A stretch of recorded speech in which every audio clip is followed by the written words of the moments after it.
Magandang araw sa inyo mga ka-YouTube. Huwag kalimutan na mag-subscribe, mag-like at mag-share sa aking YouTube channel. Ngayong araw sa Papa Dudut Stories exclusive on YouTube. Dear Papa Dudut, magandang araw po sa lahat ng mga tagapakinig. Nawa ay ligtas tayong lahat sa kabila ng pandemya na ito. Itago niyo na lamang po ako sa pangalang Maria. Ako po ay 17 years old from Bataan. Pasensya na po kayo kung masyadong magulong ikukwento ko, subalit maraming salamat pa rin kung ito'y inyong mababasa. At lubos ang aking pasasalamat kung sakaling madidinig ko ito sa inyong YouTube channel na kung saan ay lagi po akong nakikinig. Sa 17 taon na ako po ay nabubuhay sa mundong ibaba. Opo, mundong ibaba. Sapagkat ako po ay laging nasa ibaba. Mahirap ang buhay. Puro away at opo magulo. Ako po ay namulat sa buhay na puro away at hindi naman po nawawala talaga sa buhay ang problema. Yun nga lang ay nanatili na sa buhay namin. Ako ay nagising at tila pinagmasdan ang labas na tila'y umuulan pa. At sa wakas ngayon ay ang aking kaarawan. Naganda sila mama ng pansit, spaghetti, cake at kung ano pang candy na siyang lalo kong kinasaya dahil sa unang pagkakataon ay aking naranasan ang mapaghandaan na may karamihan na handa at sobrang sayang-saya ko dahil maraming bisita at pagkatapos ng aking karawan ay natulog na ako. Tuwing gabi, nananaginip ako ng tungkol sa pagsasamantala na nagdudulot sa akin ng labis na takot. Sa paglipas ng maraming taon ay naghiwalay ang aking ama at ina dahil sa palagi na lang lasing ang aking tatay. At minsan isang beses pa nga ng kanilang pag-aaway, sa sobrang lakas ng pagkakabato ng bote ay muntik na akong mahagip. Ngunit buti na lang at may napulot akong barya na siyang dahilan para ako ay mapayuko at hindi tamaan. Sa edad na 15 taong gulang ay nagnanais na akong magtrabaho. Sapagkat ang aking ina ay hindi na ibibigay ang mga kailangan ko sa paaralan at kung minsan ay naiinggit ako dahil yung ate ko at kapatid ko na bunso ay meron, ngunit bakit wala ako? Madalas akong mainggit sa kanila kung kaya't dumidiskarte na lamang ako para makabili ng materyales para sa mga projects ko at ibang mga kailangan ko sa aking pag-aaral, lalong lalo na sa baon. Madalas ay hindi na ako umuuwi sa tanghali para makatipid at kahit walang kainin sa tanghalian. Ngunit napapatingin ang mga kaklase ko at guro sa akin at tinatanong kung bakit hindi ako kumakain. Ang sinasabi ko na lamang ay hindi ako nakapagbaon at agad naman nila akong binibigyan. At hindi na rin ako tumatanggi sa tulak ng gutom at ayokong magkasakit, lalo na at walang pera ang aking ina. Sa pagtungtong ng 16 na taong gulang ko, mas ikinasakit ng damdamin ng aking ina at ikinahina ko ang pagdadalang tao ng ate kong 18 years old, si Ate Clara. Kahit na hindi kami ganong ka-close at madalang magkaunawaan, ay marami akong plano para sa amin at kay mama at sa bunso naming kapatid na si Alyon. Heist, nakikita ko ang lungkot at pagkadismaya sa mukha ni mama. Kita ko ang pagod at lungkot sa mga mata niya. Na kahit na hindi niya sabihin ay naririnig ko yon sa mga kilos niya. Sobrang nalulungkot ako dahil kami na lamang ang pag-asa niya. Sa ngayon ay 2 na lang kami ng kapatid kong bunso at 17 taon na ako ngayon. Pandemya. Nawalan ng trabaho si mama at ako ang naghahanap ng trabaho at sa awa ng Diyos ay nagkaroon ako.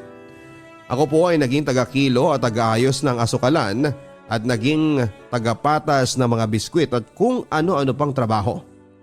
Naging tagaluto rin ako sa taas ni Ate Kiana at tagalaba.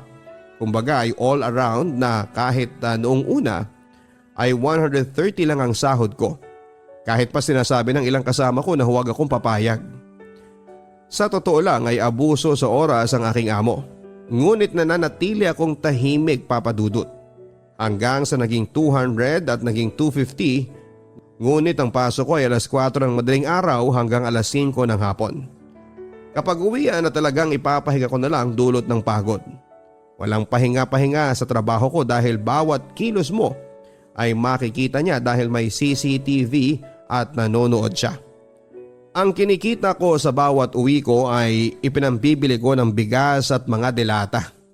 At kung minsan ay gatas ng pamangking ko. Nangungupahan lang kami ng mga oras na yan.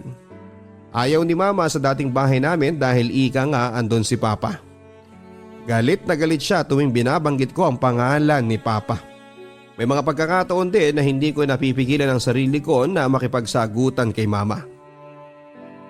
Minsan, ipinagdarasal ko na lamang ngunit minsan ay talagang masakit akong magsalita. Kaya humingi ako ng diretsang tawad sa aking ina. Sa pagdanais ko na magkaroon ng cellphone ay pinagtiyagaan ko talaga ang makaipon para makabili ng Cherry Mobile na di-rotate. Kung baga ay may sides na hindi natatouch pero pwede na pong pagtiyagaan para din sa pag-i-enroll ko sa online class. Isang araw nagkalikot ako sa Play Store para maghanap ng mga application hanggang sa naisipan kong mag-download ng dating app. At may napili ako at nag-sign up ako na kunwari ako ay 19 years old. Marami ako nakachat at kapag may bastos ay binabla ko. Nakakainis kasi. At biglang may nagpakilala. Hi, my name is John, nice to meet you. Hanggang sa lumipat kami sa isang app which is WhatsApp para makapag-usap kami ng maayos. Marami siyang tinatanong at mukha siyang mayaman. Sa totoo lang. Ngunit pakikipagkaibigan ang aking nais at hindi ang mamera. Dumating yung araw na wala na akong trabaho at wala na ako. Wala na kaming makain at ang sabi ko kay John na hindi ako makakapag-chat sa kanya dahil wala akong pang-load. At naisipan ko namang bigla na manghiram muna sa kanya na kung maaari akong makahiram ng pang-load. Agad naman siya nagsabi sa staff niya at na-loadan ako. Patuloy kami nag-usap hanggang sa umabot ng walang-wala na kami at wala akong ibang malapitan. Nagtanong ako sa kanya kung maaaring makahingi ng tulong at agad na nagmakaawa ako at tinulungan naman niya ako. Ngunit yung nanay ko naman po syempre alam niya. Kaya gusto niya na humingi pa ako ng pangnegosyo. Ngunit hindi na ako tinulungan pa ni John. Hanggang sa naging makulit ako dahil nakikita ko na wala kaming mapupuntahan at nangungupahan lang kami. Kailangan ko ng pera. Hanggang sa umabot sa punto na humihingi na po siya ng nude pictures. Ngunit wala akong nagawa para sa pangangailangan nilang dalawa at patuloy niya akong niloloadan para sa online class. Nandidiri ako sa sarili ko. Sa buong buhay ko ay sinabi ko sa sarili ko na hindi na ako magiging katulad ng iba na ipapakita ang katawan para sa pera. Ngunit mas mali pala talaga ako dahil para sa pamilya mo na nahihirapan at nagugutom ay isusugal mo ang sarili mo. Makita lamang na busog sila at malusog. Isang araw mas lumala pa, binubulungan na ako ni Mama at nakikita ko na puro problema na naman. Na lumapit ako kay John para daw makahingi ng tulong muli. Hindi nila alam na ipinapakita ko na ang sarili ko para magkapera sila at makabili ng pandagdag na pangangailangan. Ayoko magmukhang sobrang dumi sa paningin at pandinig nila. Natatakot ako ngunit patuloy pa rin ako para lamang maka-attend ng online class. Hanggang sa dumating yung araw na hindi ako tutulungan ni John kung hindi kami magkikita. Ang sabi ko sa kanya ay nandidiri na ako sa sarili ko at pasensya ka na, ngunit dumating na naman yung araw na nakikitira kami sa tita ko dahil wala na kaming pambayad sa upa at ni kuryente at tubig ay hindi na namin kayang bayaran dahil wala po talaga kaming pera. Wala po ako nagawa kundi ang makipagkita sa kanya at ang sabi niya noong una ay kakain lang kami at bibigyan niya ako ng pera. At agad na lumiko kami sa magandang bahay at masyado po akong walang alam at akala ko ay kainan o restaurant yon. Ngunit ibang kainan pala ang aming pinuntahan. Sinubok niyang may mangyari sa amin ngunit hindi niya ako nakuha dahil hindi ko po talaga kaya. At wala pa akong karanasan. Wala pang nakakagalaw sa akin. Kung kaya nagmakaawa ako sa kanya at mas ikinuwento ko ang pangyayari sa buhay ko. Agad niya akong pinagbihis at binigyan ng 5,000. At agad namili ako ng gatas para sa pamangking ko at mga noodles naman para sa amin nila mama. At namili na ako ng matinong cellphone dahil sirang-sira na rin at durug-durug na ang Cherry Mobile ko. Nakabili ako ng Redmi at mas nakaka-attend na sa online class. At dumating sa punto na wala na namang kaming pera. Wala akong pamasahe papunta ng school at load pang online class. Kaya't kinailangan ko na namang humingi sa kanya. Ngunit kapalit noon ay litrato ng hubad ko na katawan. Minsan, hindi pala minsan, madalas. Madalas ay tulala ako at hindi ko na kilala ang sarili ko. Ako ba talaga to? Diring-diri ako sa sarili ko. At sa tuwing tinitingnan nila mama ako at kuya, akala nila ay may pera ako lagi. Akala nila ay okay lang ako. Ang akala nila ay binibigyan lang talaga ako ng pera. Pero hindi nila alam na may kapalit lahat ng nakukuha ko para may maitulong sa kanila. 2 beses kaming nagkita sa dati pa rin at sumubok siya na may nangyari. Ngunit hindi niya pa rin ako nakuha dahil akala ko ay malakas na ako at kaya ko na. Dahil yung lakas ng loob na yon ay kinukuha ko sa pamamagitan ng pagtingin at pagsilip sa mukha ng nanay at kapatid ko na tila ba ay nakatingin na lang sa iba. Naawa ko sa kanila. Sila lang ang iniisip ko at hindi ko na iniisip ang dignidad ko. Hanggang ngayon ay tulala pa rin ako at hindi ko lubos na maisip na magagawa ko ito para maisalba sila sa gutom at makatulong, lalo na hindi ako mahuli sa klase. Natapos ang namamagitan sa amin ni John ng ilang buwan. Nagka-boyfriend naman po ako ngunit hindi ko inakalang mayaman siya, talagang minahal ko siya. Ngunit si mama muli ang dahilan kung bakit kailangan kong manghiram sa kanya.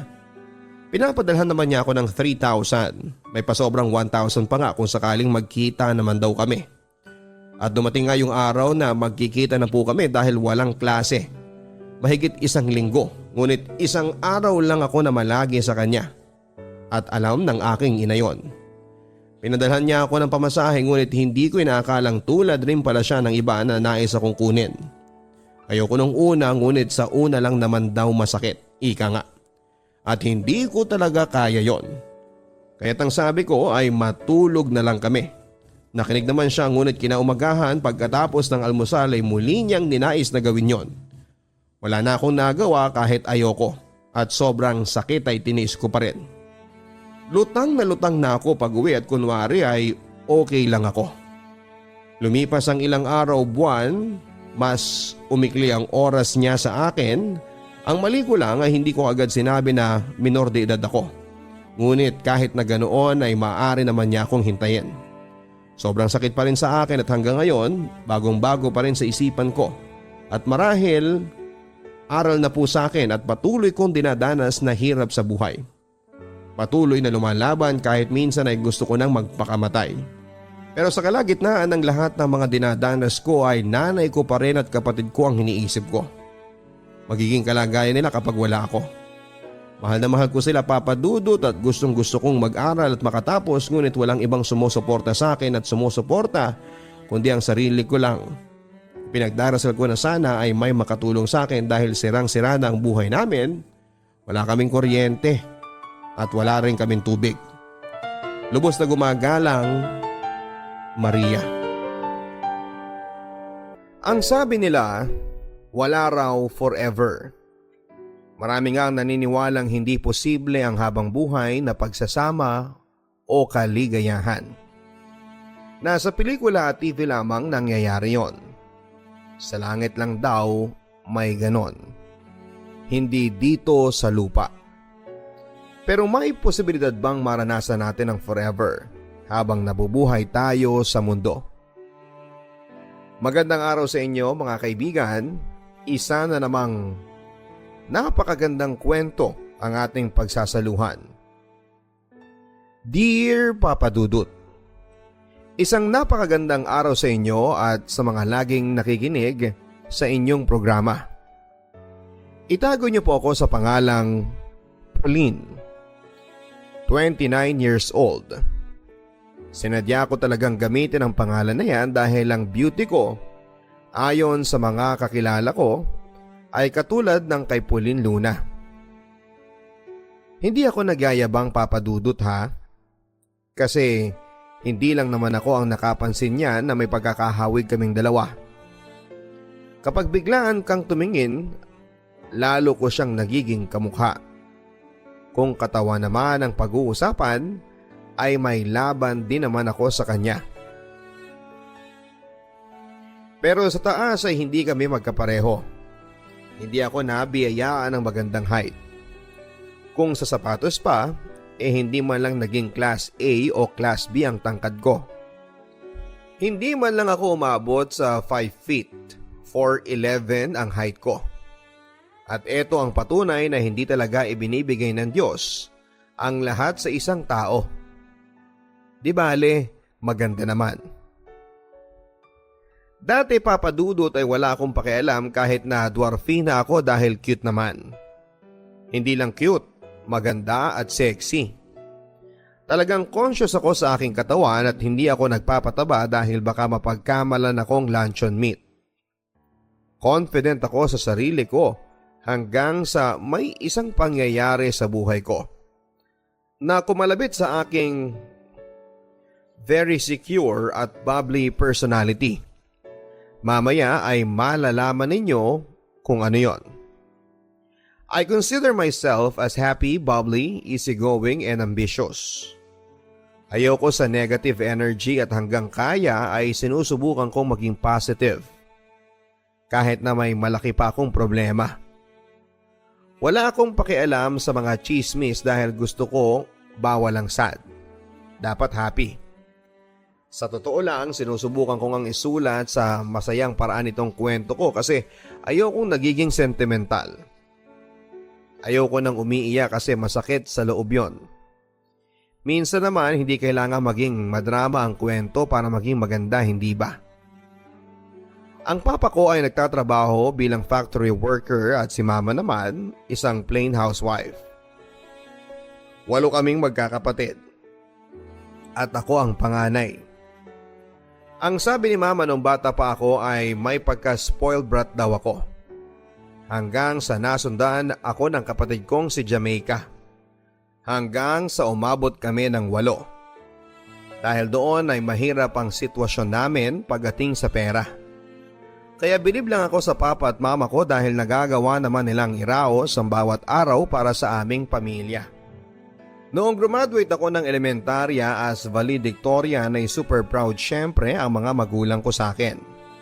Lalong lalo na si Papa. Anak, congratulations ha. Ang talino talaga ng anak ko.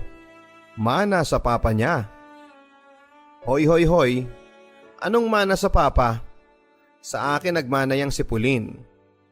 Lagi kaya akong sinasabitan ng ribo noon. First honor pa nga ako minsan eh. Matalino naman sana ako pero ewan ko ba kung bakit ako nagpabuntis sa'yo noong 3rd year high school. Kung hindi nangyari yon, sana mayaman na ako ngayon. Sagot naman ni mama. O sige na ma, sa'yo na nagmana si Pulin. Talo na ako. Nagsisisi ka ba na ako ang napangasawa mo? Hindi naman darling, ikaw naman masyado kang matampuhin eh. Paglalambing ni mama. Saan ka pa? Ang gaganda at ang gagwapo ng mga anak natin at saka matatalino pa. Natatawa na lamang ako sa mga magulang ko, Papa Dudut. Wala akong masabi sa inyo, Mapa. Love your own ata ang motto ninyo eh. Ganong kaming magturingan. Parang magbabarkada. Dahil sa pamilya namin ay narealize ko na sa murang edad na hindi kailangan ng maraming pera para maging masaya. Meron nga akong mga classmate na may kaya nga pero may kabit naman ang mga magulang. O di kaya ay lulong sila sa bisyo. Mabuti na lang ang Papa Vic at Mama Lilia ko ay walang kasing bait. Sila ang the best parents sa buong mundo. Napasok ako sa isang public high school at dahil sa matataas ang grades ay napunta ako sa Section 1. Grabe ang kompetisyon. Dahil ang mga napabilang sa section na yon ay mga valedictorian, salutatorian at first honorable mention na galing sa iba't ibang eskwelahan. Feeling ko ay hindi talaga na-stress ang mga teacher namin dahil lahat kami ay mga matatalino at hindi na kailangan ng matindihang paliwanagan sa mga lessons. Mahigpit man ang labanan ay ako ang naging first honor, Papa Dudut. Tuwang-tuwa ang mga magulang ko dahil kahit sa high school ay naipagpatuloy ko ang pagiging magaling na estudyante. Pati ang mga kapitbahay namin ay bilib na bilib sa akin. Anak, ang galing mo talaga. Sabi ko na nga ba alam ko magiging top ka na naman sa klase. Pagmamalaki naman ni Papa. Salamat pa, nakangiti kong sabi sa kanya.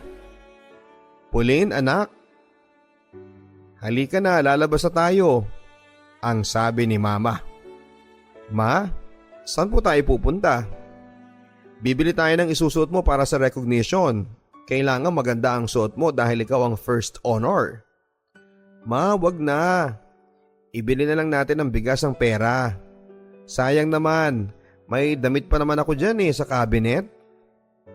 Ay hindi pwede. Kailangan sa pag-akyat mo sa stage, mapapansin nila ang kagandahan ng matalino kong anak. Excited na sabi naman ni Mama. Napakaswerte ko nga naman sa mga magulang, Papa Dudut. Ginagawa nila ang lahat para matustusan ang mga project at extracurricular activities namin sa school. Kaya masaya din akong suklian ang kanilang mga paghihirap. Noong second year ay section 1 pa rin ako. Pero hindi gaya noong first year ay hindi na ako ang first honor. Napagchismisan pa nga ako sa school at sa barangay dahil ang dahilan daw ng pagbagsak ng rank ko ay isang lalaki, ang aking boyfriend. Hindi ko alam kung yun nga ang dahilan kasi konting-konti na lang naman ang difference ng grade ko at noong nag-first honor. Sayang nga Pero hindi ko naman dinideny na oo, nagka-boyfriend ako sa unang pagkakataon noong time na yon. Si Marlon. Guwapo, mestizo, pero sakto lang ang height para sa akin. Opo, medyo malit din siya kaya hindi ako nakatingin sa tore kapag kausap ko siya.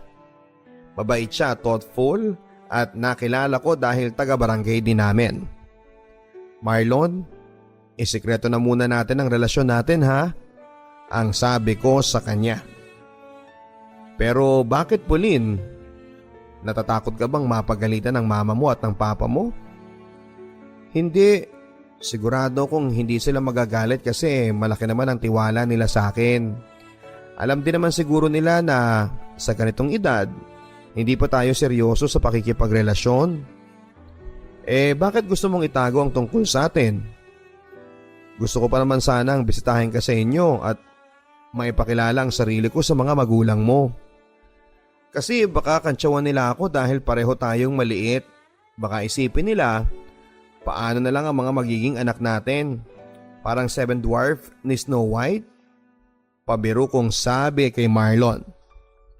Pero hindi gumana ang pag-joke ko sa kanya dahil tinitigan lang ako ni Marlon. Sabay walk out ang peg niya.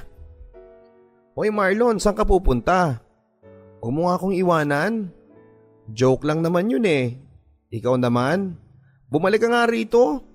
Sigaw ko sa kanya pero para bang wala siyang naririnig.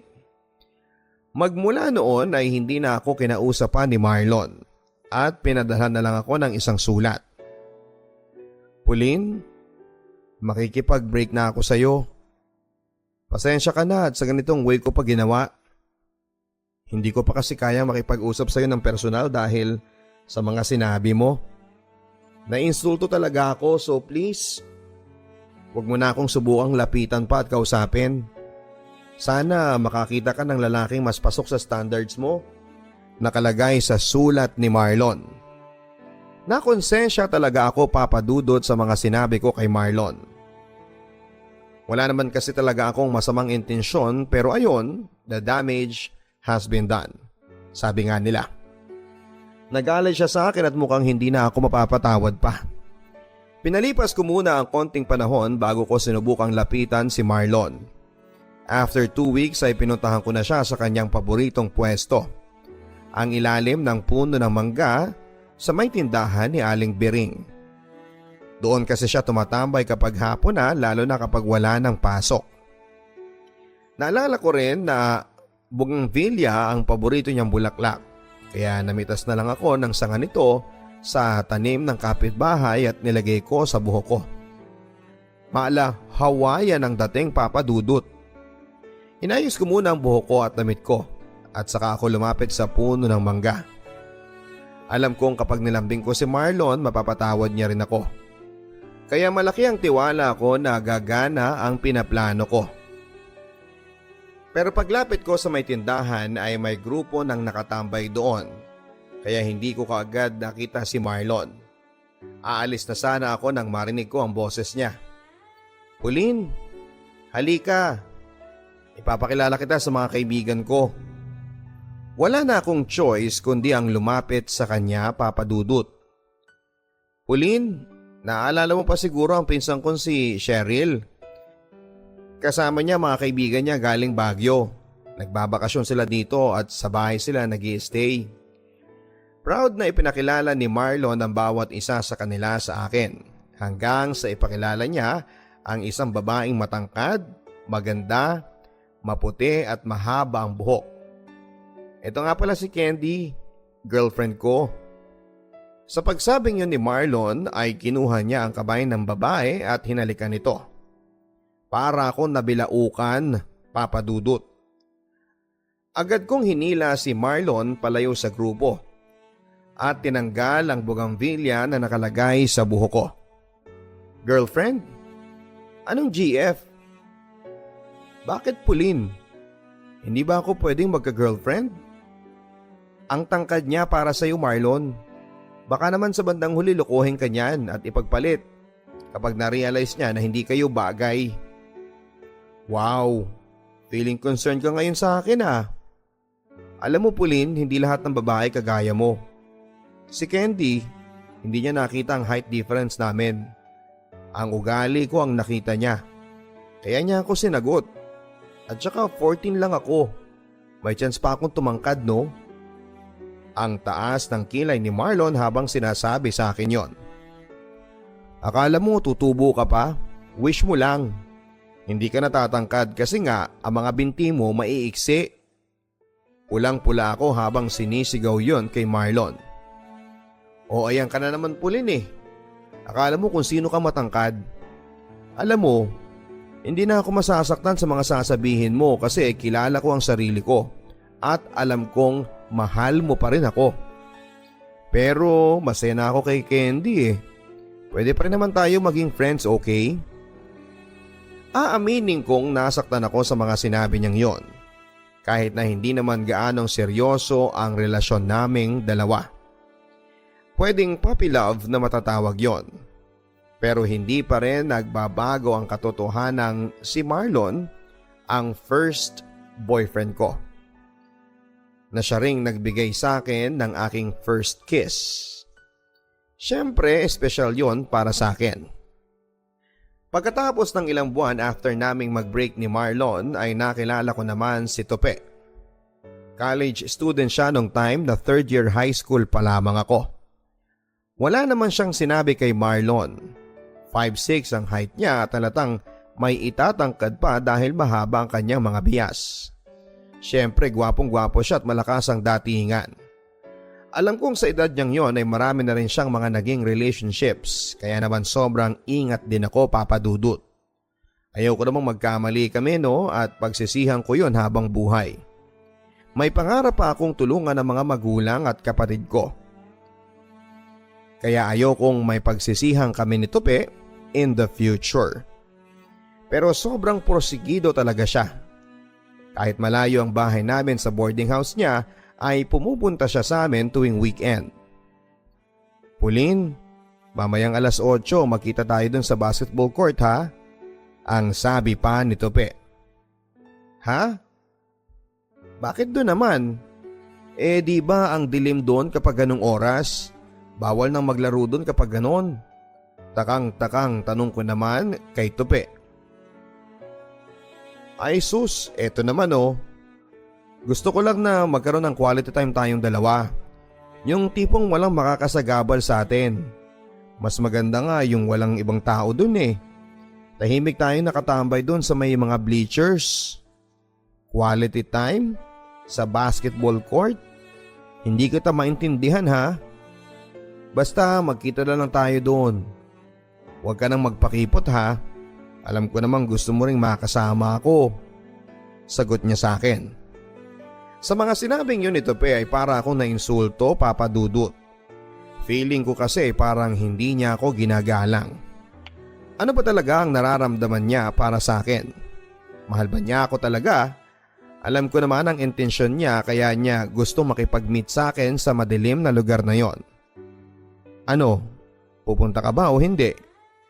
Kasi kung hindi, uuwi na lang ako sa boarding house. Ikaw lang naman ang sadya ko kaya ako pumunta rito eh. Namasahe pa ako para lang puntahan at makita ka. O sige 8:00 pupunta ako. Sagot ko. Dumating ako ng tagpuan ng 8:15. Habang papalapit ako ay naisip kong napakawalang klas ng ginagawa ko.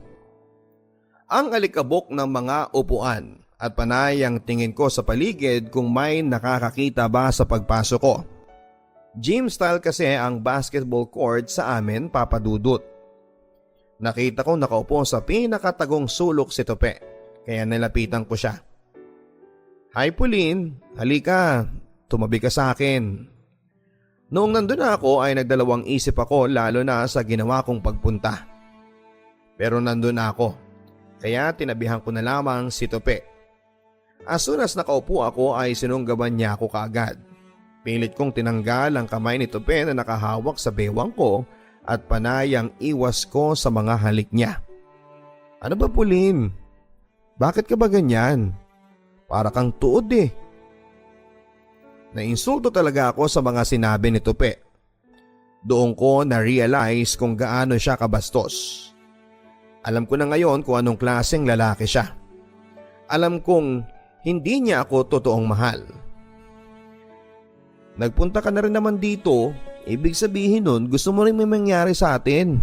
Kunwari ka pa, tawang-tawang sabi niya. Dito ay hindi na ako nakapagpigil pa. Sobra ako nabastusan sa kanya kaya ayon, isang pak at isang pak pa ang dumapo sa pisngi niya. Agad akong umalis para makalayo kay Tope. Pero kahit walang nangyari sa amin, ay iba ang nakarating na balita sa mga kapitbahay. Ikinuwento ni Tope sa pinsan niya na nakuha niya ang pagkababae ko. Siguro dahil ayaw niyang mapahiya o di kaya gusto niyang siraan ako o baka pareho. Ewan ko kung bakit nagsinungaling siya, basta ganon ang nangyari. At dahil may tenga ang lupa at may pakpak ang balita ay kumalat sa barangay namin ang usap-usapang nakuha ni Tope ang aking pagkababae. Mabilis na pinagpiestahan ng mga tsismosa sa amin ang impormasyong hindi naman totoo. Kahit katiting. At syempre nang marinig ng mama ko ang mga sabi-sabi ay halos magwala na ito. Pinaghahanap niya si Tope pero hindi naman niya nakita kasi malayo ang tinitirhan nito. Kapag daw nakita niya ay babalatan niya ito ng buhay. Magsabi ka nga ng totoo Pauline? Nasaan ka ba kagabi? Ma, totoo pong kami po ni Tope. Totoo din pong nagkita kami kagabi sa basketballan. Pero hindi po totoo ang mga narinig niyo. Walang nangyari sa aming dalawa dahil hindi ako pumayag na pagsamantalahan niya ako. Marami pa akong gustong gawin sa buhay ko at ayaw kong magkaroon ng hadlang. Sabi ko na nga ba eh. Walang iya talaga yung lalaking yon. Hayop siya. Kapag nabalitaan ko nandito siya sa lugar natin, makikita niya kung gaano katalas ang balisong ng papa mo. Sinong matinong lalaki naman ang magsisinungaling at maninira ng puri ng isang babae?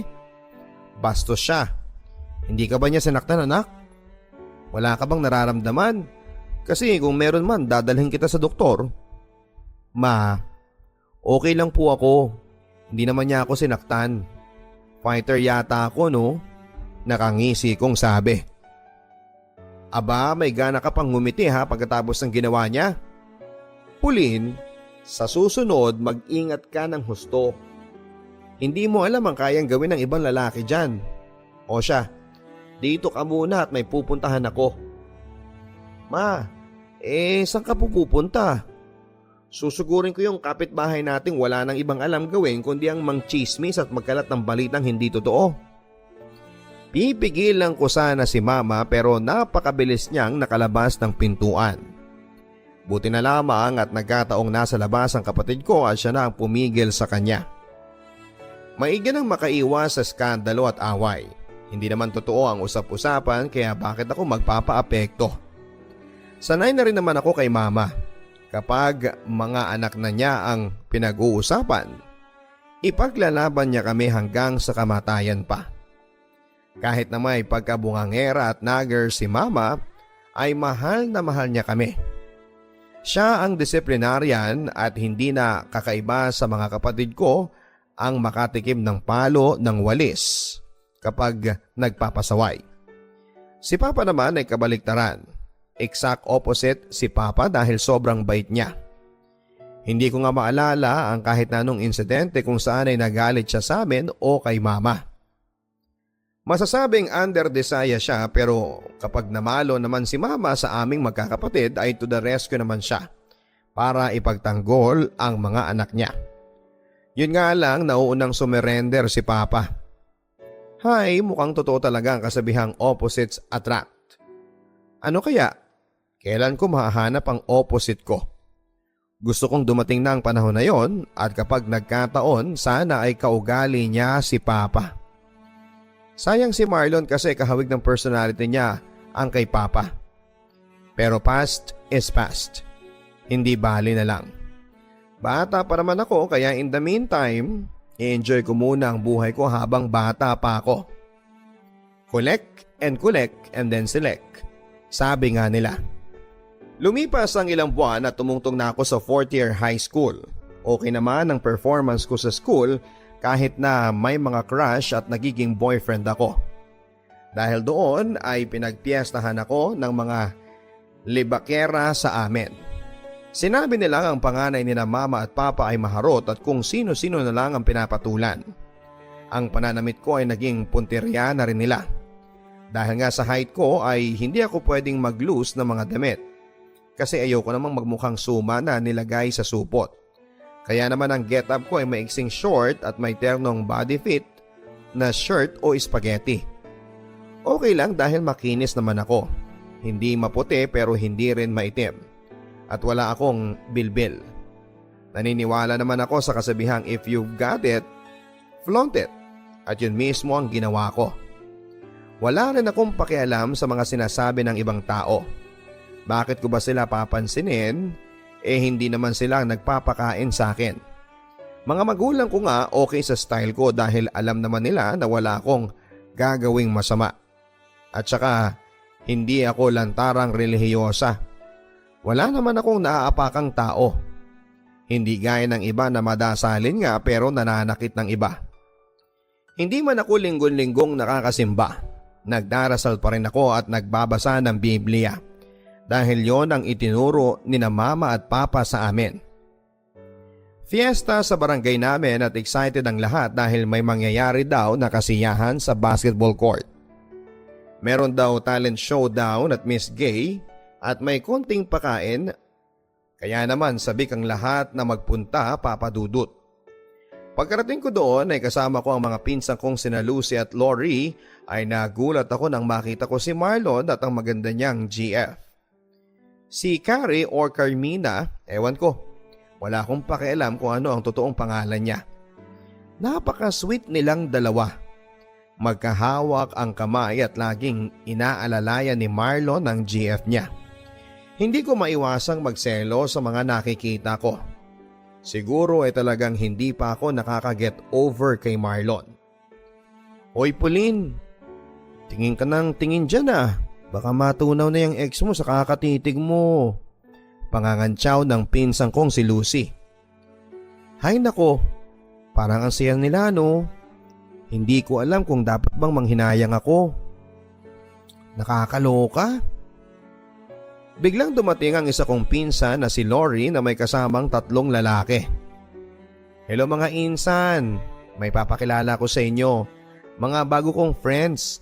Ito si John, si Kim at ang pinakabago na bagay sa iyo Pauline, si Rex. Boys, eto nga pala ang mga ganda kong mga pinsan, sina Lucy at saka si Pauline. Nang makita ko si Rex, Papa Dudut, ay pasok na pasok siya sa mga qualifications ko kung looks ang pag-uusapan. At habang nakikilala ko siya noong gabing yon ay nalaman kong meron siyang sense of humor. Mabait siya at napaka-gentleman niya. This is it, mukhang may spark din sa pagitan naming dalawa. Alam kong mabilis sa mga pangyayari pero nang gabing yon ay tinanong niya ako kaagad. Pauline, pwede ba kitang maging girlfriend? Nagulat ako sa mga sinabi niya. Dahil noon lang naman kami nagkita, Papa Dudut. Pero wala rin kaming masyadong natitirang time dahil nagbabakasyon lang pala siya sa tito niya. At aalis na siya in 2 days. Nagpadala ulit ako sa mga feelings ko kaya sinagot ko siya. Sige Rex, papayag na akong maging GF mo. Nang sumunod na umaga ay tanghali na ako nagising dahil madaling araw na kaming nakauwi galing sa kasiyahan sa piyesta. Habang nasa mesa akong kumakain ng almusal ay inaalala ko ang mga nakakakilig na eksena kagabi. Kahit na matagal kaming nagkasama ni Rex ay hindi siya nag-take advantage. Napaka-gentleman niya at halatang edukado siya. At bukod pa doon ay nag-aaral siya ng law. Hi, ang future husband ko ay isang lawyer. Sabi ko sa sarili ko nang hindi namamalayang nasa harapan ko na pala si Papa na nakatingin sa akin. Aba, future husband, siguro may bago ka na namang nakilala no? Tama ka pa, may bago po akong boyfriend. Sino? Yung kasama mo kagabi? Correct pa at pakiramdam ko I'm so in love. Anak, parang napakabilis naman yata ng mga pangyayari. Parang napakadali mong mapasagot ng oo. Papa, huwag kang mag-alala. Hanggang jowa-jowa lang naman ako eh. Huwag kayong mag-worry. Hindi ko kayo bibiguin dahil promise ko gagraduate ako ng college at makakapagtrabaho ako para makatulong sa mga kapatid ko. May tiwala ako sa iyo anak ha. Basta lagi ka lang mag-iingat. Ang sabi pa ni Papa sa akin. Tinupad ko naman ang pangako kong yon, Papa Dudut, dahil graduate ako ng high school na may honors. May recommendation pa akong maging working scholar sa isang university. Masaya ako at excited sa bagong chapter ng buhay ko. Pero kabado pa rin ako dahil kailangan kong i-maintain ang mataas na grades para hindi mawala sa akin ang scholarship. Malayo sa amin ang school na napasukan ko kaya nag-boarding house ako. Masaya naman si Rex dahil ibig sabihin noon ay mapapalapit ako sa kanya. Anytime ay pwede kaming magkita. Masasabi kong true love na yata ang namamagitan sa amin ni Rex dahil napaka-supportive niya sa aking pag-aaral. Pero noong mag-second year na ako sa kursong marketing management at si Rex ay graduating na sa law, napansin kong nagiging busy na siya masyado at nagbago na siya sa akin. Rex, love mo pa ba ako? Tanong ko sa kanya. Anong klaseng tanong ba yan? Of course I love you. At nire-respeto kita. Kaya hanggang ngayon ay hindi ko sinusubukang, alam mo na. Gustuhin ko man ay hindi ko kaya dahil alam ko kung gaano kahalaga ang mga pangarap mo sa buhay. Ayokong masira ang mga yon. Sayang pati ang pagiging working scholar mo. Sa mga sinabing yun ni Rex ay napaiyak talaga ako. At niyakap ko siya. Napakaswerte ko naman, bibihira lang talaga ang mga kagaya ng boyfriend ko. I love you so much Rex, ang sabi ko sa kanya. At alam mong mahal din kita Pauline, sagot naman niya. Ako na siguro ang pinakamasayang babae sa balat ng lupa, Papa Dudut, lalo na noong moment na yon. Pero sabi nga ng marami, walang forever. Naka-duty ako noon sa library sa school at nakiusap ang librarian namin na magpa-encash ako ng tseke. May emergency raw kasi sa bahay nila at wala siyang ibang mahingaan ng pabor, kaya pumayag ako. Pumunta ako sa bangko, kumuha ng priority number at habang naghihintay ay may nakita akong pamilyar na mukha. Teka, mukhang si Rex yun ah. Pero that's not all, Papa Dudut, dahil may kasama siyang babae. At ang mas eksplosibo pa noon ay kilala ko siya. Si Candy ang girlfriend ng ex kong si Marlon. My God, totoo ba tong nakikita ko? Tanong ko sa sarili ko habang kinukusot ko ang mga mata ko. Baka malabo lang kasi. Sweet na sweet silang dalawa, Papa Dudut. Si Candy nakaangkla sa braso ni Rex at si Rex naman ay panay ang halik sa buhok ni Candy. Para ako nasusuka sa asar nang makita ko yon, Papa Dudut. Lalapitan ko pa ba sila para kumprontahin o hindi ako magpapakita? Ano kaya ang dapat kong gawin? Pero bago ko pa man maisip ang gagawin ko ay nagkatagpo na ang mga mata namin ni Rex. Para siyang namutla at agad-agad niyang tinanggal ang kamay ni Candy sa pagkakapulupot sa kanya. Timing naman na tinawag ang number ko ng teller at pagkatapos noon ang transaksyon namin ay agad akong lumabas ng bangko. Hindi ko tinignan si Rex at Candy, basta dire-diretso lang ang lakad ko. Hindi ko na malayang hinahabol pala ako ni Rex hanggang sa marinig ko ang boses niyang tumatawag sa akin. Pauline, please makinig ka sa akin. Hintayin mo naman ako. Let me explain. Sigaw niya. Explain? Ano pa bang dapat i-explain mo? Malinaw na ang lahat sa akin. Pero siguro gusto mo ring i-explain sa akin kung paano mo naging girlfriend ng babaeng yon na alam kong kaibigan ng kababata mong si Marlon. Sige, i-explain mo nga sa akin yon. Curious din kasi ako eh. Bakit sa lahat ng babae, siya pa? Hindi lang ako ang niloko nyo. Pati na rin si Marlon. Cheater! Sorry talaga, Pauline. Hindi naman sinasadya eh. Nagkakilala kami ni Candy nung piyesa sa inyo. Wala naman talagang namagitan sa amin noon pero last month, nagkita ulit kami kasi magkaklase kami sa isang subject. Hindi namin sinasadyang naging close at nahulog ang loob namin sa isa't isa. Ano Rex? Anong hindi sinasadya? Ano to, natisod ka lang, aksidente? Yun ang hindi sinasadya, pero ang pakikipagrelasyon, sinasadya yon. Sigaw ko sa kanya. Hindi na nakasagot pa si Rex sa mga sinabi kong yon.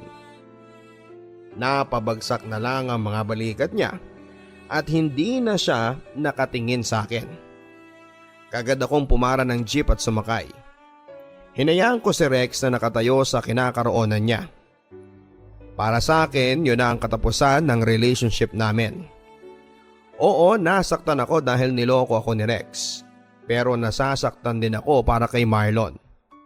Ano kaya ang mararamdaman niya kapag nalaman niya ang katotohanan? Mahirap pero sinubo kong maging positive sa mga nangyari. At sa paglipas ng panahon ay nakita kong blessing in disguise ang naganap. Dahil sa breakup na yon ay nakapag-focus ako sa aking pag-aaral. At noong mga times sa sobrang down ako ay nakilala ko ang tunay kong kaibigan na dumamay sa akin. Mabilis na dumaan ang panahon. Hanggang sa nakagraduate na ako sa kurso ko. Walang kapares ang tuwa ng mga parents ko. Pati na rin ang mga kapatid ko sa aking pagtatapos.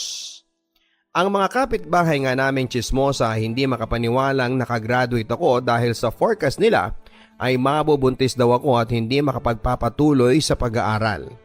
Kaya masayang-masaya akong napatunayan na mali silang lahat. Siyempre, after graduation, ang susunod kong step ay ang paghahanap ng trabaho. Gusto kong matulungan ang mga kapatid ko lalo na si Jamaica na magka-college na sa parating na pasukan. Alam mo naman sa panahon ngayon ay ang mahirap makahanap ng trabaho. Kaya nagsumikap si Papa na subukang ipasok ako sa kumpanyang pinagtatrabahuhan niya. Sinuwerte naman ako dahil may bakante daw sa inventory department at naging bahagi ako ng inventory control staff. Wala namang problema sa mga kasamahan ko dahil halos lahat sa kanila mga may pamilya na. Ako ang naging pinakabata kaya parang nagkaroon ako ng instant mommy at mga ate. Hi Pauline, saan ang lakad mo mamaya after office hours? Tanong ni Ate Letty, isa sa mga kasamahan ko sa opisina. Uuwi na ako ate, sagot ko. Ganun ba? Kung sumama kaya muna ikaw sa amin, manonood kami ng basketball game. Yung paligan ng kumpanya. Diyan lang naman sa gym Ang mga players, mga empleyado din. Sige ba, mukhang masaya yan Wala rin naman akong gagawin mamaya ate. Pagpasok namin sa gym ay nag-umpisa na ang laro. Wala naman talaga ako masyadong interes sa basketball pero syempre gusto ko makabanding ang mga kasama ko sa opisina. Nanood ako pero hindi naman talaga nakatutok sa laro. Hanggang sa second quarter ay tumawag ng substitution ng referee. May tumayong isang player na siyang nagpagising sa akin. Mas matindi pa sa black coffee ang epekto niya dahil dilat na dilat ang mga mata ko nang maispatang ko siya. Matangkad siya, siguro ay hindi bababa ng 6 feet. Super gwapo, parang model ng pang-ahit. At napakaputi niya. Te, sino yung lalaki na nagsub? Kalabit ko kay Ate Letty. Si Sir Christian. Hindi mo ba siya kilala? Siya ang anak ng may-ari ng kumpanya. OMG! Ang gwapo-gwapo niya. Alam mo, pwede siyang mag-artista. Natatawa na si Ate Letty sa akin. Nagmamodel din yan noon pero hindi siya nag-focus doon dahil sa hands-on siya sa business nila. Saang department siya te? Hindi nawawala ang tingin ko kay Sir Christian.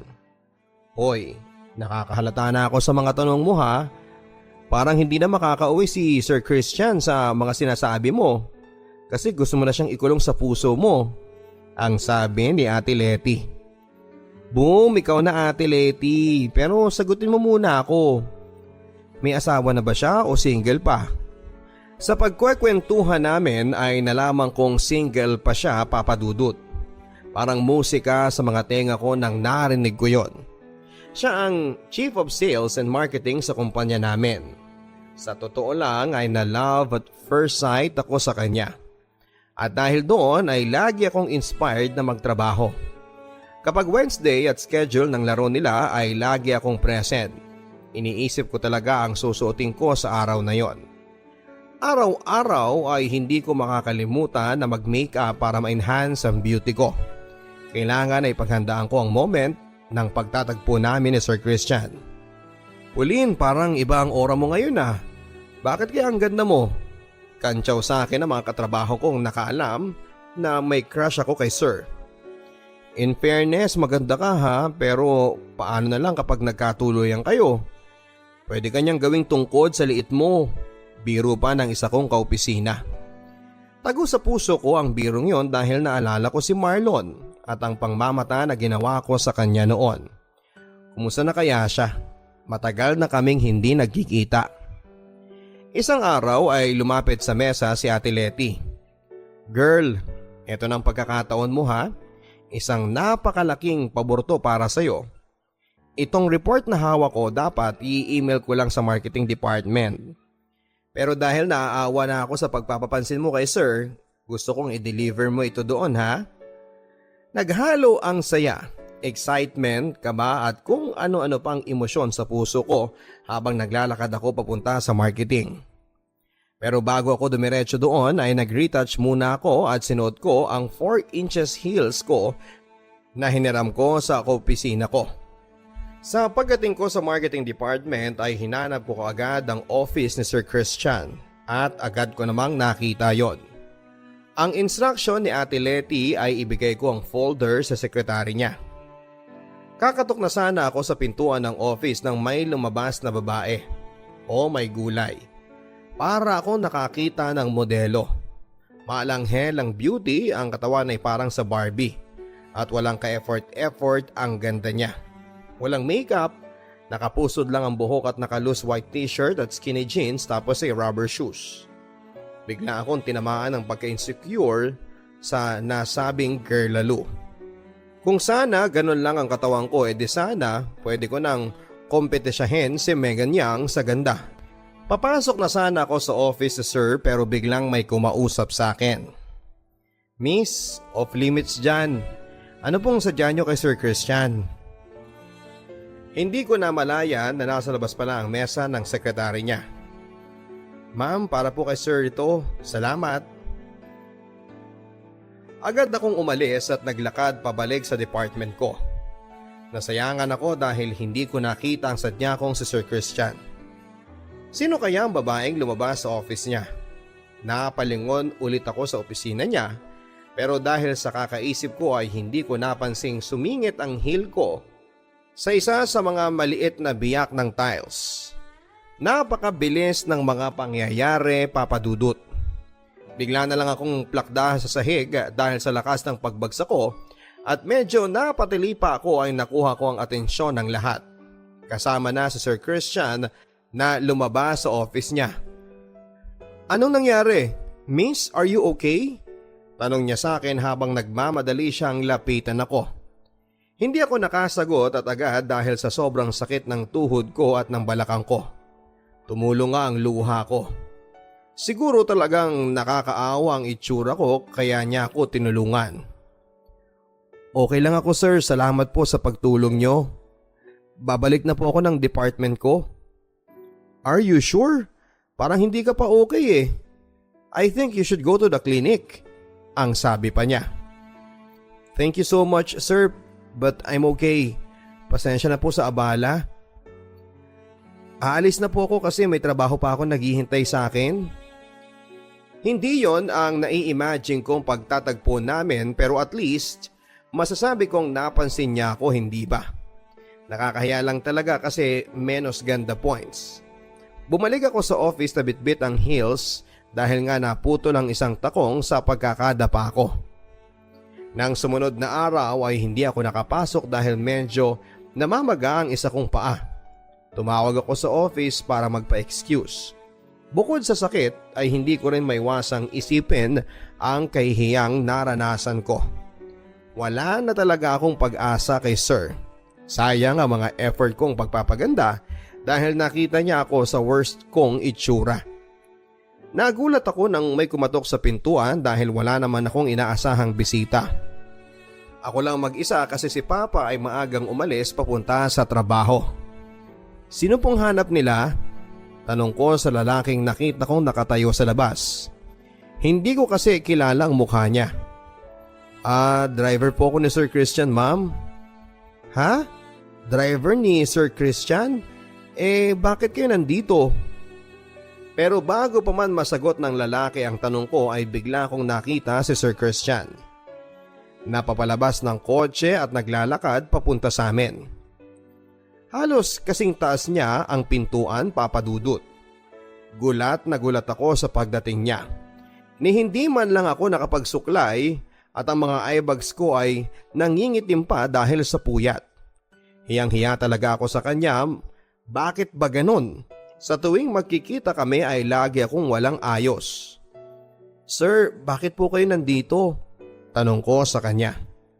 Gusto kong kumustahin ka kasi tumawag ako sa department mo pero sabi nila hindi ka daw pumasok. Sagot ni sir. Okay lang naman po ako sir. Huwag na po kayong mag-alala. Nag-abala pa po kayong pumunta dito. Ayos lang po ako. Sa itsura ni sir ay parang duda siya sa mga sinabi ko. Parang hindi naman totoo yan eh. Magayang bandang ibaba ng paa mo oh. I'll bring you to the doctor. Napakaseryoso ng tono niya nang sabihin niya yon. Kaya hindi ako nakatanggi. Magkatabi kami sa sasakyan sa mamahaling SUV niya at inalalayan pa niya ako sa pagsakay. Mas maganda ka kapag wala kang makeup, biglang sabi ni Sir Christian. Kaya na-conscious tuloy akong bigla. Nakapangiti na lamang ako sa kanya. Ilang taong ka na, Pauline? 24 po sir. Kayo po kung okay lang magtanong. I'm turning 30 this month, ang sabi niya. Doon na nag-umpisa ang pagkwekwentuhan namin habang papunta kami sa doktor. Magaan naman pala siyang kasama. Hindi kagaya nung una kong naisip. Sa sobrang gwapo niya kasi iniisip kong maiilang ako sa kanya. Pero hindi yon nangyari. Kung ano-ano ang mga napag-usapan namin. Ang mga ginagawa niya sa trabaho niya, tungkol sa business nila, ang mga pagbabasketball nila. Mabuti na lang at napanood ko lahat ng laro nila at may naiambag ako sa kwentuhan tungkol sa liga. At least alam niyang napapanood ko siya at malamang ay doon pa lang ay nagka-ideya na siya na may gusto ako sa kanya. Wala naman daw kahit na anong buto na nabali o na-dislocate, ang sabi ng doktor na pinuntahan namin. Pero ang payo niya, ipahinga ko muna ng 1 week ang aking paa. Nalungkot ako kasi isang linggo ko ring hindi makikita si Sir. Sabi kasi niya ay sa bahay lang daw muna ako para gumaling ang paa ko. Kung kailan pa naman nagkaroon na ng umpisa ang pagiging magkaibigan namin, saka naman mauudlot ang pinondo kong effort. Pero hindi naman pala nasayang ang effort ko, Papa Dudut, dahil nang sumunod na araw, bigla na namang dumating si Sir Christian sa bahay. "Hello," sabi niya habang may dala siyang teddy bear na may nakalagay na "Get well soon" at red roses. "Sir, bakit nandito po kayo?" ang sabi ko sa kanya. Once again ay nakaduster lamang ako at ang itsura ko ay hindi nakaayos. "Hindi pa ba obvious?" tanong niya. "Ha? Obvious na ano?" Kinakabahan ako sa sinabi niyo ni Sir. "Na dinadalaw kita," sagot niya. Akala ko naman kung ano ang sasabihin niya. Pero still ay super happy ako dahil nag-abala siyang dumalaw at may dala pang regalo para sa akin. Habang nag-uusap kami sa bahay ay kinukurot ko ang mga palad ko dahil hindi ako makapaniwalang nangyayari ang lahat. Kung friendly man ang intensyon ni Sir, okay na rin. Ang mahalaga ay hindi na lang siya isang panaginip na hindi kayang abutin. Sa loob ng 1 week na yon na hindi ako nakapasok ay araw-araw akong dinadalaw ni Sir Christian. Ayoko maging asumera pero ano pa ba ang iisipin ko sa mga nangyayaring yon? Gusto siguro ako ni Sir o interesado siya sa akin. Pero sa sobrang dream come true niya ay hindi ako makapaniwalang magkakagusto sa akin ng isang katulad niya. Yun nga lang, sa tuwing kasama ko siya ay hindi ko maiwasang mag-feeling maganda. Mag-feeling prinsesa. Napaka-sweet niya at kahit nasabihin nating anak mayaman siya ay hindi naman siya maarte. Isang hapon nga ay dinala ko siya sa fishbowlan. "Dito tayo magmemeryenda ngayon, libre ko ha?" ang sabi ko sa kanya. "Okay lang ba sa'yo, Sir?" "Oo naman, ang sarap kaya nito." Kumuha na kaagad siya ng stick at nagtusok-tusok to the fishballs kaagad. Alam kong hindi niya gawain ang kumain sa kalye pero hindi niya pinahalata sa akin. Game na game siya at mukhang tuwang-tuwa siya. Pagkatapos noon ay may nakita akong mamang sorbetero na nagbebenta ng tinatawag na dirty ice cream. "Kuya, pabili po. Anong gusto mong flavor, Sir?" tanong ko. "Pauline, wag mo na akong tawaging Sir ha. Christian na lang." Okay, sige po Sir. I mean Christian." Sa puntong yon ay mas naramdaman kong iba na ang relasyon namin ni Sir. Pwedeng tumawid sa linya ng pagkakaibigan papunta sa pagkakaibigan. Ang mga tingin niya sa akin ay makahulugan. Ang mga pagsasabi niya ng simpleng good night sa text o tawag ay puno ng sweetness. Ayoko sanang hayaan ang sarili ko na ma-fall sa kanya dahil kung anong taas ng libad, ganon din ang bagsak. Ayokong masaktan, pero paano ko hihindian ng isang lalaking kagaya niya? Na kay Christian na ang lahat. Hinatid ako ni Christian sa bahay isang gabi dahil nag-OT ako. Ayaw daw niyang mag-commute lang ako o di kaya ay mag-taxi. Noong papasok na ako sa bahay ay tinanong ko siya, "Gusto mo bang pumasok? Mag-juice man lang o soft drinks?" "Sige Pauline, para mas lalo pa kitang makasama. Kahit ilang minuto lang bago ako umuwi," ang sabi niya. Habang nagso-soft drinks kami ay napapansin kong medyo hindi mapalagay si Christian. Para bang may gusto siyang gawin o sabihin.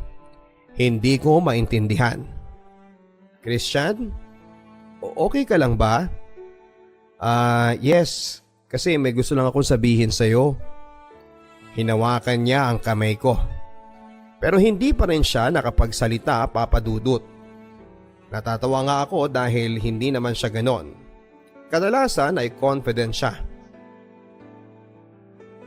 Hindi ko alam kung anong espiritu ang sumapi sa akin, pero siguro dahil cute na cute ako sa kanya ay bigla ko siyang hinalikan sa lips. Nagulat nga din ito pero syempre wala nang bawian. Mas nagulat ako nang yakapin ako ni Christian at sunuklian niya ang halik ko sa kanya. Para akong Cinderella at kasama ko ang prinsipe ko. Hindi ko kailangan ng glass na sapatos o magarang damit dahil sa piling ni Christian. Pinaparamdam niya sa akin na ako ang pinakamagandang babae sa mundo. Sa ngayon ay nakaplano na ang kasal naming dalawa. Gusto ko sanang simple lang dahil ayokong may masabi ang iba. Pero sabi nga ni Christian, he wants the best for me. Nung una, natakot ako sa magiging opinyon ng ibang tao dahil sino ba naman ako para pakasalan ng isang kagaya ni Christian. Galing siya sa isang mayamang pamilya at may-ari pa ng isang kumpanya na pinagtatrabahuhan ko. Pero lagi niyang sinasabi sa akin na blessing ako sa kanya at hindi ko dapat maliitin ang sarili ko. Pumunta pa nga sa abroad si Christian para magpaalam sa mga magulang niya na magpapakasal na siya. Sa England na kasi nakatira ang mama at ang papa niya. Noong una ay nagulat pa sila dahil hindi pa nila ako nakikilala ng personal. Pero ipinaliwanag ni Christian na seryoso siya sa akin at ready na kaming mag-settle down.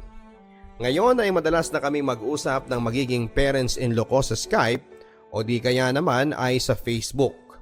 Excited na akong makita sila dahil uuwi sila this year bago ang kasal namin.